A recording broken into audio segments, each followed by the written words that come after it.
Bonjour à tous, je suis Aurélie Pavlovic et c'est un très grand plaisir pour moi de vous présenter ce tout premier numéro de Jardin de chez nous. Alors dans cette émission que vous retrouverez tous les 15 jours, nous parlerons bien évidemment jardin, nature, mais vous pourrez également bénéficier de précieux conseils grâce à l'intervention de professionnels. Et justement, nous sommes au cœur même de la formation de ces maîtres d'œuvre puisque nous sommes à l'école d'horticulture et de paysage d'Auroville-aux-Chênes. Et c'est ici que nous allons rencontrer dans quelques instants Mario qui nous montrera comment tailler les arbres fruitiers. Nous partirons ensuite ensemble avec Moselle TV à la découverte de vergers pédagogiques. Puis Vosges TV nous présentera une très belle initiative avec les vergers partagés de Vosgelis. Et enfin, nous terminerons cette émission par la petite astuce, le petit conseil du jour pour vos arbres de Noël. Mais je ne vous en dis pas plus car il est temps de rejoindre Mario pour la taille des framboisiers. Allez, tu viens Rolling? Parce que si tu veux manger des framboises cette année, c'est maintenant que ça se prépare.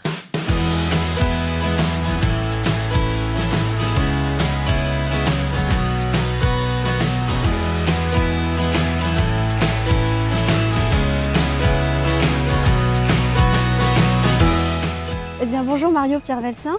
Bonjour. Donc vous êtes enseignant ici à Roville, c'est bien ça? Oui, enseignant formateur en arboriculture fruitière, pépinière, parasitologie. Eh bien merci beaucoup de nous accueillir dans ce merveilleux endroit, le jardin de Madame Aînée. Madame Aînée, véritable jardin nourricier où vous trouvez de la framboise, de la fraise, des asperges. Justement, je vois qu'on est dans une véritable forêt de framboises. Vous avez combien de pieds ici? Il y a une centaine de plants à peu près et pour une production totale de 3, 4, 5 km linéaires de framboises quand même. Ah ouais, quand même. Voilà. Eh bien écoutez, justement, c'est beaucoup de travail. Et avant de passer à la pratique, à la taille des framboisiers remontants, je vous propose un petit reportage sur les stages dans les vergers pédagogiques. Jean-François Ambroise nous y emmène. C'est un reportage de Moselle TV. Tout ce qui monte tout droit, il faut l'enlever.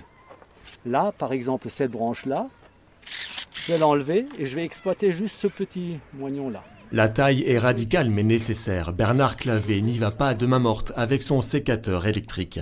Ça fait mal, hein? Ouais, ça fait mal. Hein? Mais c'est comme ça. Au moins, tu vois, là, il est couronné. Les conseils pour tailler correctement en pommiers et poiriers vont s'enchaîner et il va falloir s'accrocher car le vocabulaire est fourni et technique. Ce stage, organisé cet après-midi à Olvin, ne sera pas de trop pour acquérir les notions essentielles. Sur notre terroir, on a toujours été fortement attaché à une présence fruitière, à une présence, je dirais, moi j'appelle ça ces chapelets verts ou ces ceintures vertes qui entourent nos villages. Aujourd'hui, pour que ça perdure, pour que ce soit pérennisé, quelque part, il faut encourager les jeunes à aller dans ce sens-là. Alors cet après-midi, une quinzaine de jeunes suivent de près les conseils. Aménagé au cœur du village, le verger pédagogique s'adresse aussi aux enfants. De nombreux ateliers nature y sont organisés avec l'école et le périscolaire. Après la taille, place au greffage. Je voudrais que vous repartiez d'ici en connaissant au moins un type de greffe. Et celle que je vais vous montrer, à mon avis, c'est la plus simple à réaliser. Ça s'appelle l'anglaise compliquée. Cet après-midi, les stagiaires sont des particuliers, mais aussi des agents communaux intéressés pour mettre en place un verger école au sein de leur commune. C'est très technique en fait. C'est bon, ça je le savais déjà. Quand on essaye de chercher tout seul dans son coin, on est vite débordé par tout ça. Et on se rend compte que finalement on ne peut pas et que c'est un projet qui doit être collectif. Et qu'on doit apprendre de ceux qui savent déjà, quoi. On a un projet de verger partagé à Roncourt et je pense que c'est aussi bien d'avoir des contacts et d'être conseillé, d'éviter de faire trop d'erreurs au départ. Donc c'est là où il est bien de pouvoir profiter de l'expérience d'autres. À Olvin, les pommes sont choyées. L'association des arboriculteurs existe depuis les années 60. La commune dispose d'un deuxième verger à l'extérieur du village. En tout, 60 variétés de pommes et de poires sont préservées, entretenues par Bernard Clavé, entre autres. Le président de l'association des arboriculteurs est rosiériste de Olvin. Il est l'un des 15 moniteurs à transmettre son savoir au plus grand nombre au travers de rencontres techniques comme celle-ci, organisées par le département de la Moselle. Eh bien, nous sommes de retour à Roville. Ça y est, je suis équipée pour la taille des framboisiers. Alors Mario, par où on commence? Comment on fait? Par où on commence? Déjà par déterminer le type de framboisier. Est-ce que c'est du remontant ou du non remontant? Donc là, on est effectivement sur du framboisier remontant. Il a cette particularité de produire la première année donc, sur la pousse qui vient de sortir. C'est-à-dire que la pousse qui est sortie au mois de mars, avril, mai, juin, va fructifier sur la période estivale jusqu'au gelé. Et on les taille de la même façon? Pas du tout, pas du tout. Ah, Hein, alors, les variétés remontantes nécessitent une taille un peu particulière pour avoir cette particularité de refructifier pour avoir une deuxième production. est-ce qu'on a besoin d'outils en particulier? L'idéal, c'est un petit sécateur quand même. Ce que vous pouvez faire, c'est le désinfecter aussi avant, parce qu'on a toujours le souci, et oui, hein, le souci de la transmission des problèmes sanitaires sur le végétal. Voilà, le sécateur, et puis une paire de gants, si on n'a pas la peau qui est bien tannée, qui résiste un petit peu plus. Oh, Voilà. oh non, j'ai préféré mettre des gants quand même. Voilà. Et puis une fois qu'on est équipé, identifier correctement la plante, et puis effectivement, donc procéder à la taille, en sachant que la période de taille, novembre à mars, vous êtes en montagne à 500 mètres d'altitude, privilégiez plutôt une taille sur le printemps que sur la période hivernale. On ne sait jamais, on a toujours des risques de gel relativement importants qui peuvent avoir une incidence sur le végétal. Eh bien écoutez, on passe à la pratique.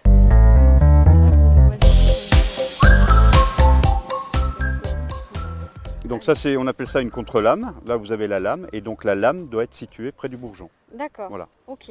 Donc on s'aperçoit là que la partie là a produite sur l'automne qui vient de se mettre en place.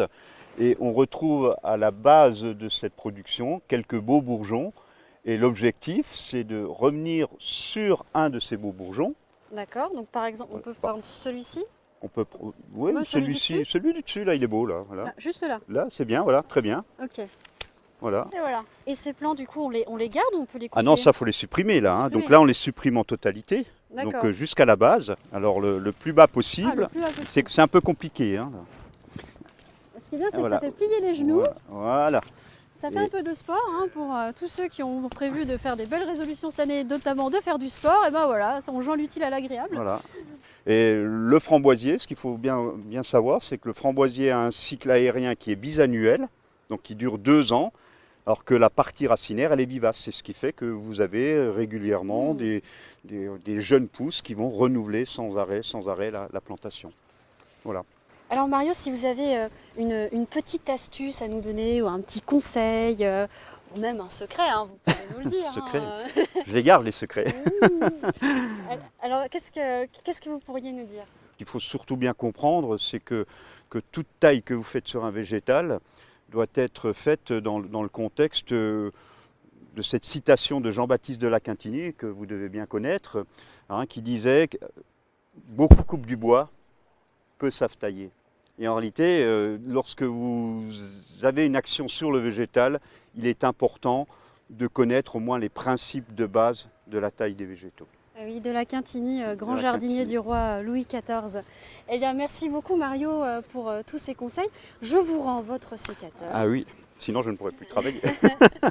On en a toujours en réserve, mais bon, voilà. Oui, C'est sûr. j'imagine bien.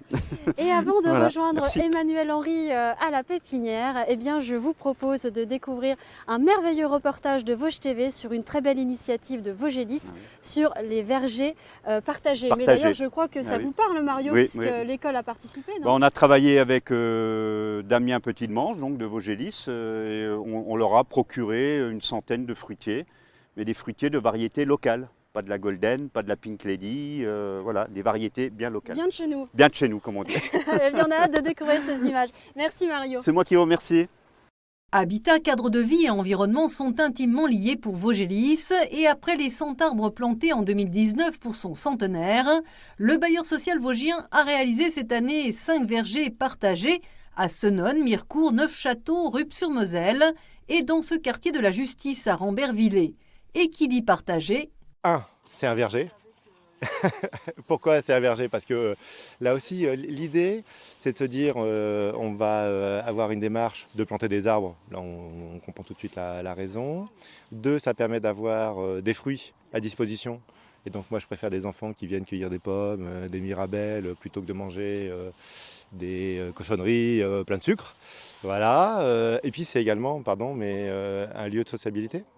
Le but du jeu, c'est quoi? C'est d'installer du mobilier urbain, là. et puis d'avoir des gens qui se retrouvent, qui s'assoient sur des bancs à l'ombre des fruitiers. Et donc on crée également du lien social. Des vergers qui ont vu la participation de l'ONF pour la signalétique faite à partir de bois PEFC, certifié gestion durable des forêts, ainsi que les conseils de l'école d'horticulture de Reville-aux-Chênes pour le choix des arbres. Donc ici on a planté 20 pommiers, voilà, avec 17 variétés différentes. L'idée c'est de planter une cinquantaine d'arbres sur ce quartier-là. Donc on partira sur des variétés différentes. L'idée c'est d'impliquer aussi les locataires dans le choix des variétés fruitières qu'on plantera. Donc ça peut être des cognaciers, des poiriers, des mirabelliers, des pruniers. Il y aura des animations sur la greffe, sur la taille fruitière, au moment des récoltes, sur la transformation des fruits et aussi sur la biodiversité.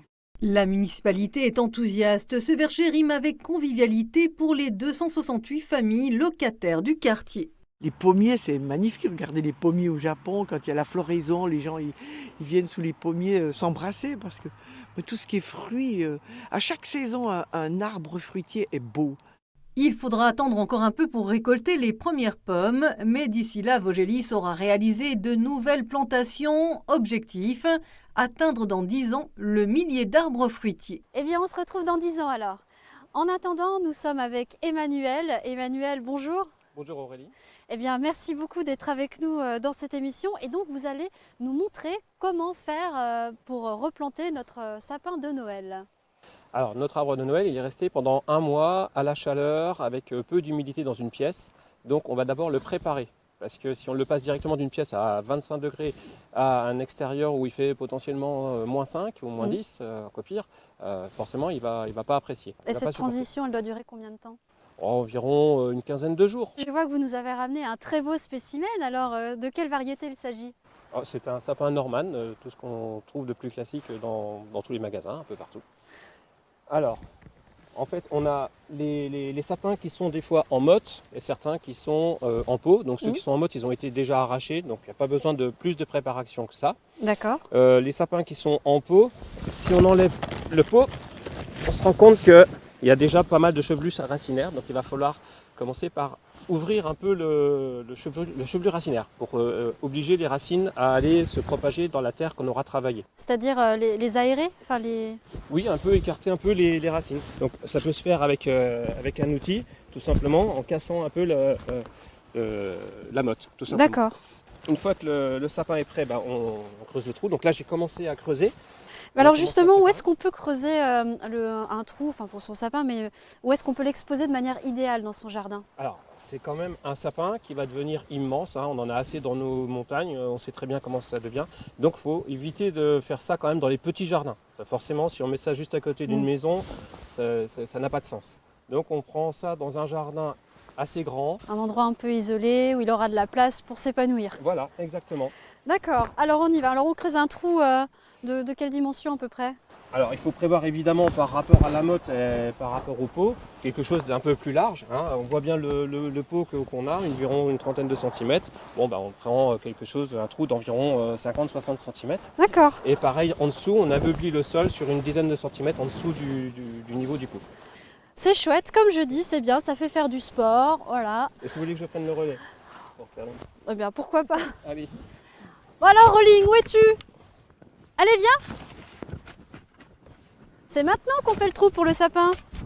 Voilà, donc pensez bien à ameublir le fond. Eh bien, voilà. C'est parti, on va pouvoir mettre notre beau sapin allez. Dans notre jardin. Donc, à peu près au centre. Ouais. Voilà.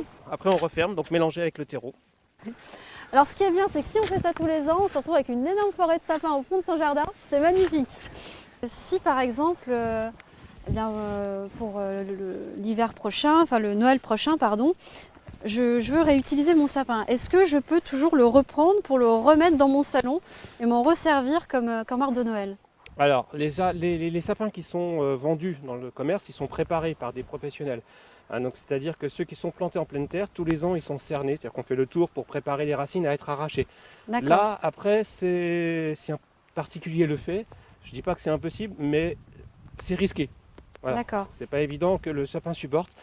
Et dans ce cas-là, c'est pareil, je préconiserais aussi une petite période dans une pièce un peu plus chaude, si on le fait... Une transition dans l'autre sens. Voilà, une transition dans l'autre sens. Éviter encore le choc thermique. D'accord. Eh bien, merci beaucoup Emmanuel pour tous ces conseils. Il commence à pleuvoir, ça tombe bien parce qu'il fallait arroser notre sapin. Oui, tout à fait. Il faut bien arroser. Alors, c'est pas tant pour lui donner à boire, c'est surtout pour que les terres se mettent bien en place autour de la motte. Très important. Merci beaucoup pour tous ces conseils. Et puis, on se retrouve dans 15 jours. À dans 15 jours, tout à fait Aurélie. À très vite. À bientôt. Au revoir Emmanuel.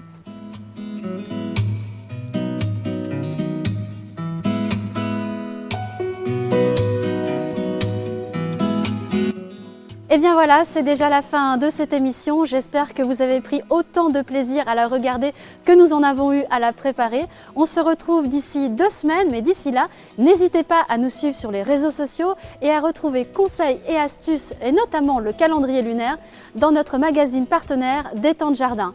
À très vite et portez-vous bien.